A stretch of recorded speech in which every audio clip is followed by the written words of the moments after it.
Good morning guys, good morning. So, dito naman tayo ngayon sa panibagong update sa ating ATLC Tesla. So, ito guys, tara, let's go. Anoin natin sila guys. Yung mga ganitong guys, may papakita.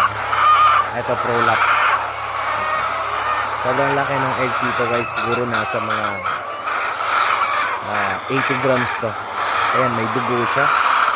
So, ang tawag dito nga pala ay prolapse. Prolapse ang tawag dito guys. At ito, maghahanap tayo ng eggs. Ayun, may itlog sa ilalim. Dudukutin natin yan para hindi siya mabasag. Yep. Ayan, nadukot na natin. So, ilalagay natin ulit dito. At ayan, nangingitlog na naman sila. So, happy farming guys.